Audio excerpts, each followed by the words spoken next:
প্রিয় শিক্ষার্থীবৃন্দ, আসসালামু আলাইকুম। রাজশাহী কোর্ট একাডেমি রাজশাহীর অনলাইন ক্লাসে তোমাদের স্বাগত জানাচ্ছি। আমি ইশাদ মোহাম্মদ শোয়েব। আজকে ক্লাস নিব ষষ্ঠ শ্রেণীর গণিত। প্রিয় ষষ্ঠ শ্রেণীর শিক্ষার্থীবৃন্দ, কেমন আছো তোমরা? আশা করছি সবাই তোমরা ভালো আছো। অন্যান্য শ্রেণীর শিক্ষার্থী যারা আছো তারাও। এই করোনা মহামারীর মধ্যে সবাই স্বাস্থ্যবিধি মেনে চলছো, প্রয়োজন ছাড়া ঘরের বাইরে বের হচ্ছ না এবং ঘরের বাইরে বের হলে মাস্ক ব্যবহার করছো।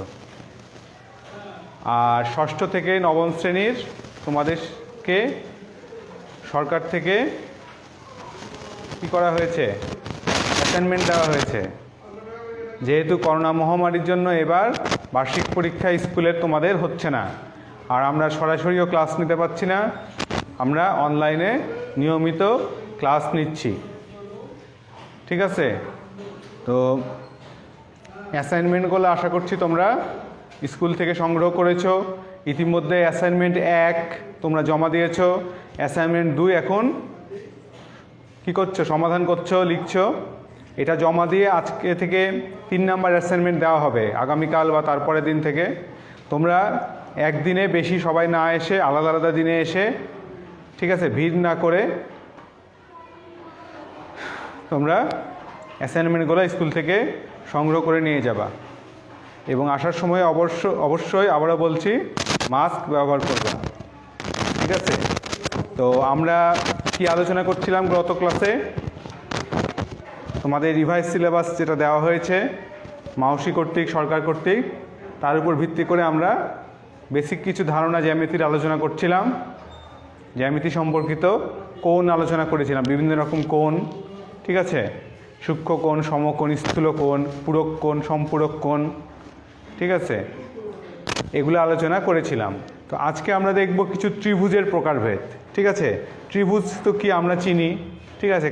ক্লাস 3-4 তোমরা 5-এও পড়েছো ত্রিভুজ কি। 3 বাহু দ্বারা আবদ্ধ ক্ষেত্রের ক্ষেত্রফল হলো ত্রিভুজ।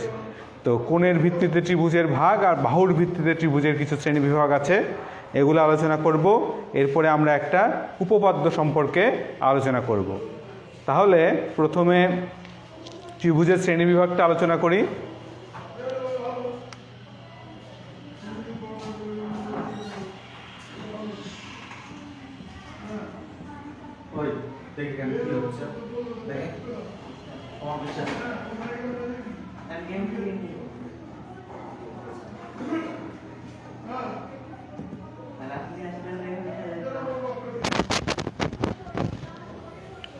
ত্রিভুজের শ্রেণী বিভাগ। তাহলে প্রথমে আমরা দেখব হলো বাহুর ভিত্তিতে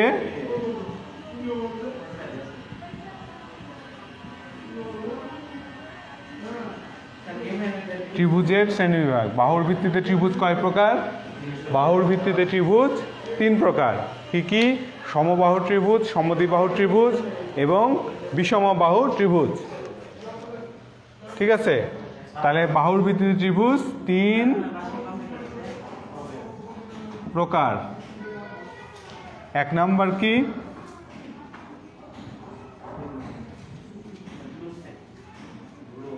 সমবাহু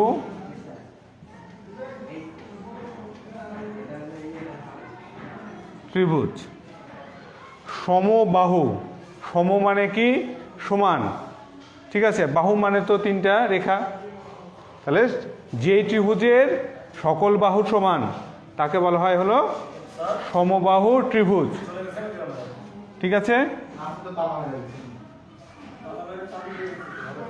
এই যে ABC যদি আমি ত্রিভুজের নাম দিই, তাহলে এই ত্রিভুজকে বলা হয় হলো সমবাহু ত্রিভুজ, যে ত্রিভুজের সকল বাহু সমান। আরেকটা জিনিস তোমাদের জেনে রাখা ভালো, যেটা তোমাদের পরবর্তী শ্রেণীগুলোতে কাজে লাগবে, সেটা হলো এই ত্রিভুজের প্রতিটা কোণের মান হলো 60 ডিগ্রি, 60 ডিগ্রি। ঠিক আছে? তারপরে এই ত্রিভুজের ক্ষেত্রফল বের করার সূত্র আছে।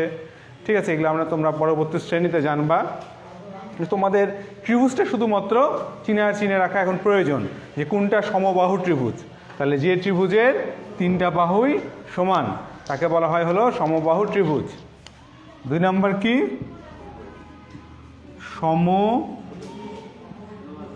দ্বি বাহু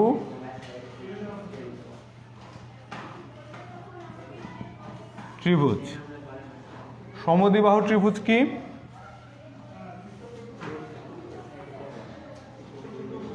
যে ত্রিভুজের যে কোনো দুইটি বাহু সমান। সমদ্বি, দ্বি মানে কি? দুই। তাহলে যে ত্রিভুজের দুইটি বাহু সমান তাকে বলা হয় হলো সমদ্বিবাহু ত্রিভুজ। ঠিক আছে, তাহলে চিত্রে ABC একটি সমদ্বিবাহু ত্রিভুজ। আচ্ছা, আরেকটা কি? এই ত্রিভুজে কোণের মান বিভিন্ন হতে পারে। দেখা যাচ্ছে যে এই দুইটা বাহু সাধারণত সমান ধরা হয়, AB আর AC দুইটা বাহু সমান। আরেকটা আছে হলো বিষমবাহু ত্রিভুজ।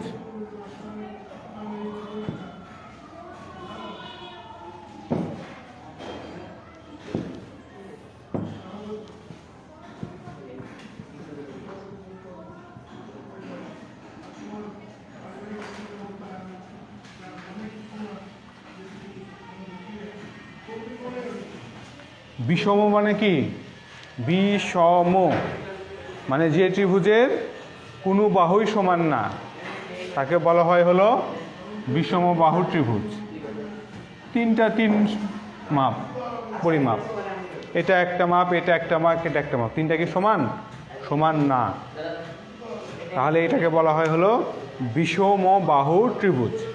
তাহলে আমরা বাহুর ভিত্তিতে তিন প্রকার ত্রিভুজ আলোচনা করলাম। একটা হলো সমবাহু ত্রিভুজ, একটা সমদ্বিবাহু ত্রিভুজ, একটা বিষমবাহু ত্রিভুজ। ওকে, তাহলে এটা শেষ। এরপরে কোণ অনুসারেও ত্রিভুজ তিন প্রকার।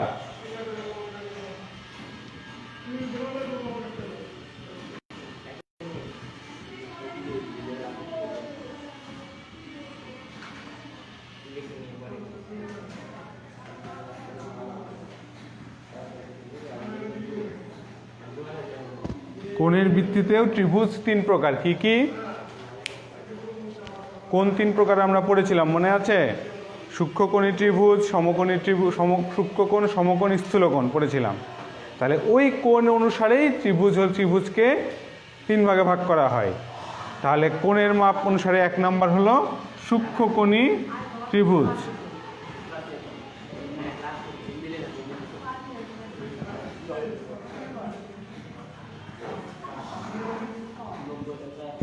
দুই নাম্বার সূক্ষ্মকোণী ত্রিভুজ। তাহলে কি হবে?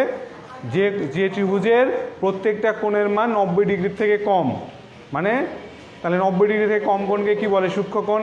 তাহলে প্রত্যেকটা কোণের মান হবে হলো 90 ডিগ্রির থেকে কম, তাকে বলা হয় হলো সূক্ষ্মকোণী ত্রিভুজ। এরকমই হবে, কারণ প্রতিটা কোণ আমরা বুঝতে পারছি যে 90 ডিগ্রির থেকে কম। দুই নাম্বার হলো স্থূলকোণী ত্রিভুজ। স্থূলকোণী ত্রিভুজটা কি? যে ত্রিভুজের একটা কোণ হবে হলো স্থূলকোণ। ঠিক আছে, এইখানে একটা কোণ, কারণ ত্রিভুজের তিন কোণের সমষ্টি কত? ত্রিভুজের তিন কোণের সমষ্টি হলো, এটার একটা তোমাদের উপপাদ্য আছে, হয়তো 6-এ না থাকলেও ক্লাস 7-এ আছে। ত্রিভুজের তিন কোণের সমষ্টি হলো 180 ডিগ্রি, 180 ডিগ্রি। তাহলে একটা কোণ, তিনটা কোণ তো আর 90 ডিগ্রি বড় হতে পারে না, তিনটা কোণ মিলে সমষ্টি হবে হলো 180 ডিগ্রি। তাহলে একটা কোণের মান হবে হলো 90 ডিগ্রির থেকে বড়। ধরো এটা হবে 120 ডিগ্রি। ঠিক আছে, এটা হবে ধরে নিলাম 120 ডিগ্রি। তাহলে বাকি দুইটা কত হবে? আর বাকি দুইটা কত হবে? 180 থেকে 120 বাদ দিলে কত হয়? 60 থাকে। তাহলে দেখা যাচ্ছে যে একটা 40 হলো, একটা 20 হলো, এরকম। মানে তিনটা কোণ মিলে সমষ্টি 180 ডিগ্রি হবে। তাহলে যে ত্রিভুজের একটা কোণের মান 90 ডিগ্রির চেয়ে বড় তাকে বলা হয় হলো স্থূলকোণী ত্রিভুজ। কারণ স্থূলকোণের মান তো স্থূলকোণ বলে, 90 ডিগ্রি থেকে বড় কোণকে স্থূলকোণ বলে। ঠিক আছে, তাহলে তোমরা আশা করছি বুঝতে পেরেছো। চিত্রটা আমি আরেকটু বড় আকারে দেখাই স্থূলকোণের, এই স্থূলকোণী ত্রিভুজের।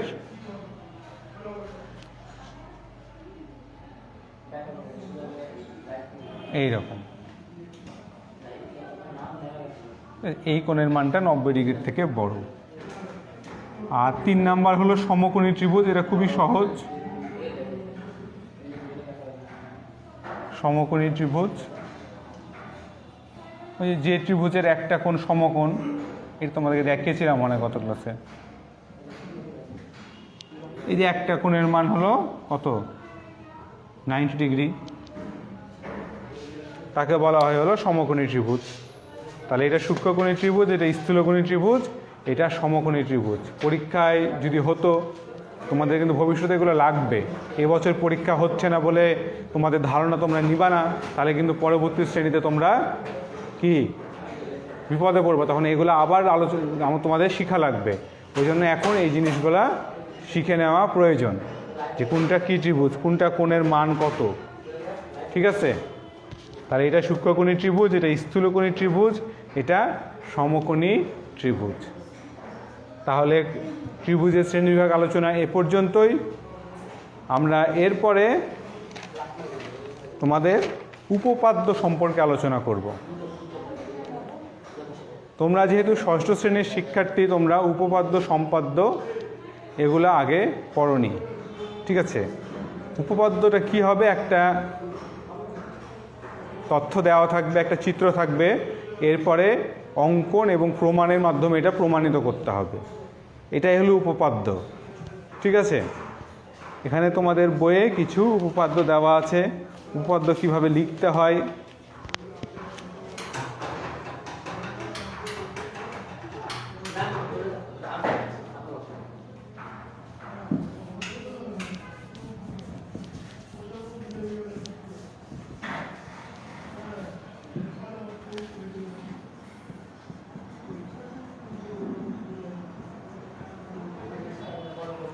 তাহলে উপপাদ্যের প্রথমে একটা তথ্য দেওয়া থাকবে, এটাকে বলা হয় হলো সাধারণ নির্বাচন। নির্বাচন না কিন্তু, নির্বাচন। এরপর একটা চিত্র থাকবে, চিত্র থাকার পরে তারপরে বিশেষ নির্বাচন লিখতে হয়।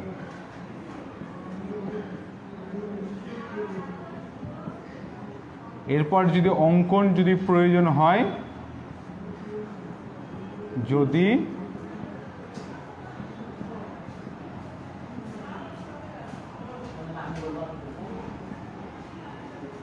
5 নম্বরে লিখতে হয় প্রমাণ। ঠিক আছে, এই কয়টা ধাপ একটা উপপাদ্য লিখতে প্রয়োজন। সাধারণ নির্বাচন, তারপরে চিত্র, বিশেষ নির্বাচন, অঙ্কন যদি প্রয়োজন হয়, এরপরে প্রমাণ। তো এই কয়টা ধাপ একটা উপপাদ্যে থাকে। তো আমরা এখন উপপাদ্য 1, তোমাদের পাঠ্য বইয়ের 112 নম্বর পৃষ্ঠা উপপাদ্য 1 আছে, এইটা আলোচনা করব। এটা আলোচনা করলে তোমরা বুঝতে পারবা যে কিভাবে উপপাদ্য প্রমাণ করা হয়।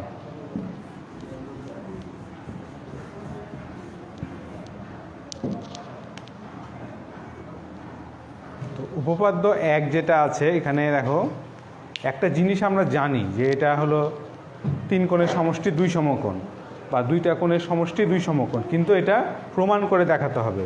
এটাই হলো উপপাদ্য। ঠিক আছে, তো উপপাদ্য একটা হলো সাধারণ নির্বাচনটা তাহলে কি হবে,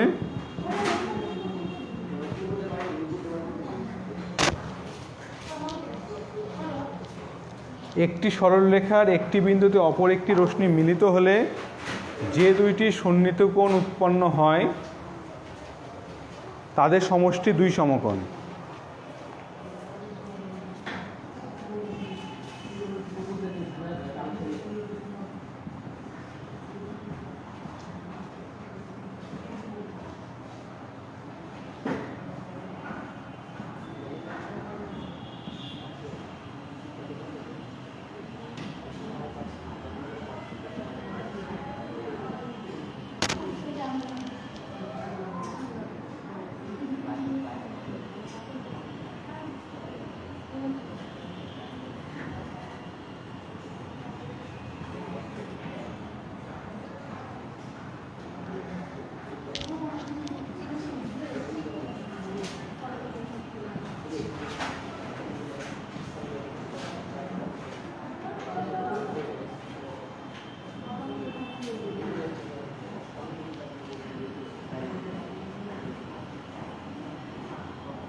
একটি সরলরেখার একটি বিন্দুতে অপর একটি রশ্মি মিলিত হলে যে দুটি সন্নিহিত কোণ উৎপন্ন হয়। সন্নিহিত কোণ তোমাকে বুঝিয়েছিলাম। সন্নিহিত কোণ কোনটা ছিল?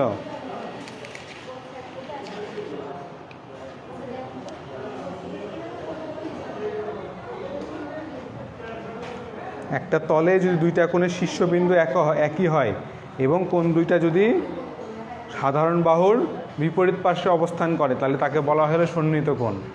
ঠিক আছে, তাহলে এখানে এখন চিত্রটা তাহলে কি হবে? রশ্মি, রশ্মি মানে কি? রশ্মি চিহ্ন শিখিয়েছিলাম, তীর হবে। একটি সরলরেখা একটি বিন্দুতে অপর একটি রশ্মি মিলিত হবে। ঠিক আছে,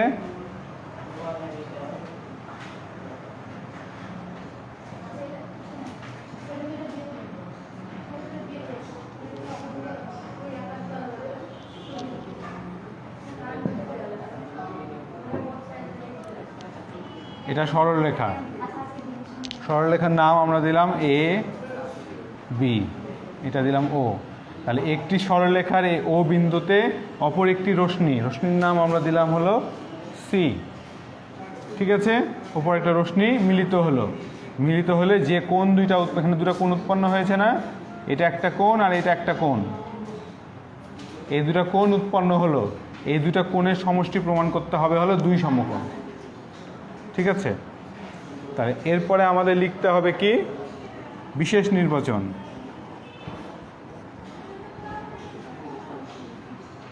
বিশেষ নির্বাচন কিভাবে লেখা হয়? এই সাধারণ নির্বাচন যেটা থাকে এইটাকেই এই চিত্রের আকারে প্রকাশ করাই হলো বিশেষ নির্বাচন।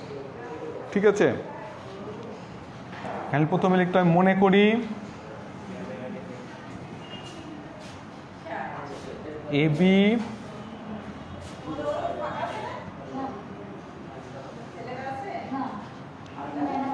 এবি সরলরেখার ও বিন্দুতে ওসি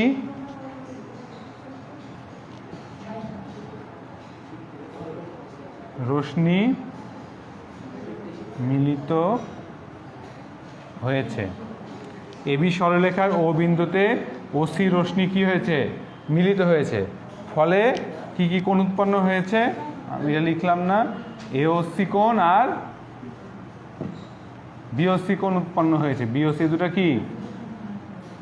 সন্নিহিত কোণ উৎপন্ন হয়েছে।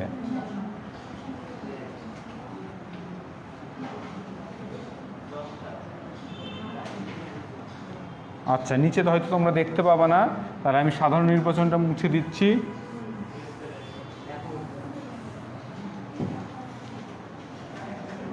তারপর লিখতে হবে হলো প্রমাণ করতে হবে যে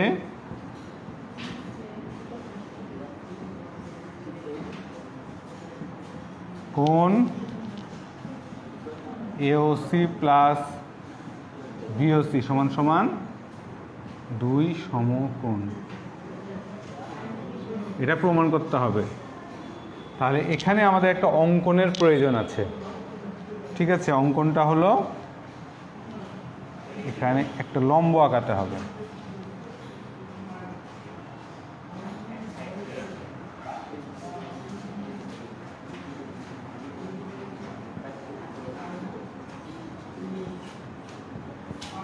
এবি রেখার উপর ওডি লম্ব আঁকি।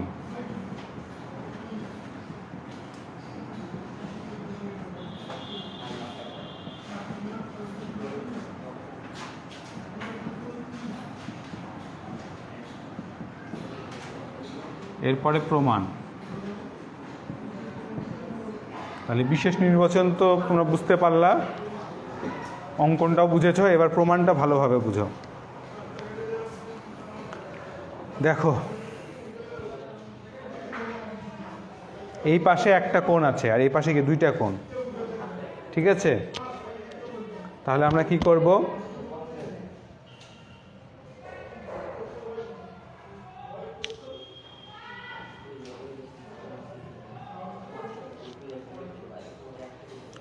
এই জিনিসটাকে প্রথমে কি কোন দুইটা লম্ব প্রথমে ছিল না, তাহলে প্রথমে আমরা কি লিখতে পারতাম? এওসি প্লাস বিওসি বা সিওবি যাই লিখি, বিওসি সমান সমান এওসি প্লাস বিওসি, এই দুটো সমান সমান তো 180 ডিগ্রি আমরা বুঝতে পারছি। এখন এডি লম্ব আঁকিয়েছি, তাহলে এখানে কি হবে, এওডি, তারপরে সিওডি প্লাস বিওসি।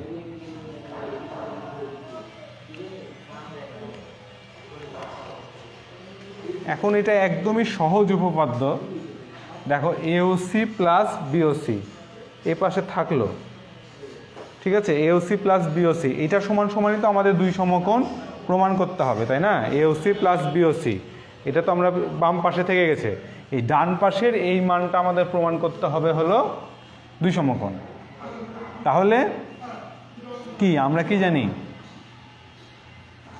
যেহেতু বিওসি প্লাস সিওডি সমান সমান হলো এক সমকোণ বা ডিওবি, তাই না? যেহেতু সিওডি প্লাস বিওসি সমান সমান কি ডিওবি, এই দুটো কোণের সমস্যা এটা আমরা বুঝতে পারছি। এখন দেখো যে এওডি কোণটাও 90 ডিগ্রি, আবার বিওডি কোণটাও কি 90 ডিগ্রি, তাহলে এওডি প্লাস ডিওবি বা বিওডি যাই লেখো, এটা আমি মুছে দিলাম, আর এই লাইনটাই তোমাদের মূল। এখানে সমান সমান কি লিখবা, এওডি প্লাস বিওডি। এইটা যেহেতু এইটা সমান সমান দুই সমকোণ, অতএব এটা সমান সমান দুই সমকোণ লেখা যায়, প্রমাণিত।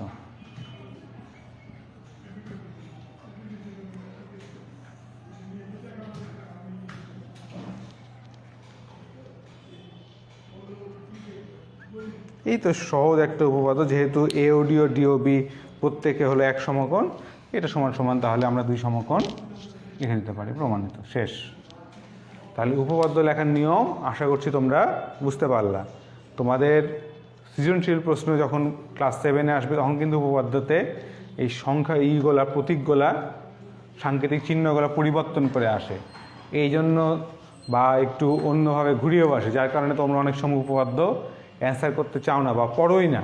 কিন্তু আমি বলবো যে তোমরা অ্যান্সার পরীক্ষায় না করো, পরীক্ষায় উত্তর না করো, কিন্তু অত্যন্ত উপপাদ্যগুলো পড়বা, তাহলে কিছু ধারণা হবে, ঠিক আছে? তারপরে পরীক্ষায় কোনটা উত্তর করবা না করবা সেটা পরের কথা, কিন্তু বর্তমানে তোমরা সৃজনশীলে যে প্রশ্নগুলো যে উপপাদ্য বাদ দিয়েও তোমাদের পুরো অ্যান্সার হয়, সেহেতু অনেকে তোমরা উপপাদ্যটা পড়ো না, কিন্তু উপপাদ্যগুলো পড়বা, পড়লে ধারণা হবে, গণিত সম্পর্কে জ্যামিতি সম্বন্ধে তোমাদের আগ্রহ বাড়বে, ঠিক আছে? তো প্রিয়, তাহলে উপপাদ্য লেখার নিয়ম তোমরা বুঝলা কীভাবে লিখলাম। প্রথম উপপাদ্য সাধারণ নির্বাচন লিখলাম, যেটা প্রশ্নে দেওয়া থাকবে, এরপর চিত্রটা আঁকাতে হবে, তারপরে বিশেষ নির্বাচন লিখতে হবে, যেটা সাধারণ নির্বাচনে আছে ওইটাই এই চিত্রের আকারে প্রকাশ করতে হবে, এরপর প্রয়োজনে অঙ্কন থাকলে অঙ্কনটা আঁকাতে হবে, এরপরে প্রমাণ কিভাবে করতে হবে, নিয়ম অনুসারে প্রমাণ করে ফেলতে হবে। এইভাবে করে উপপাদ্য প্রমাণিত করা যায়। প্রিয় শিক্ষার্থীবৃন্দ, আশা করছি তোমরা সবাই বুঝতে পারলা আজকের ক্লাস। তাহলে আজকে এ পর্যন্তই, তোমরা এটা ভালোভাবে পড়বা, আর আবারও বলছি অ্যাসাইনমেন্টগুলো সুন্দরভাবে তোমরা লিখবা, এবং স্কুলে এসে মাস্ক পরে স্কুলে এসে জমা দিয়ে যাবা, এবং পরবর্তী অ্যাসাইনমেন্ট। তো আজকে এ পর্যন্তই, সবাই ভালো থাকো, ধন্যবাদ সবাইকে।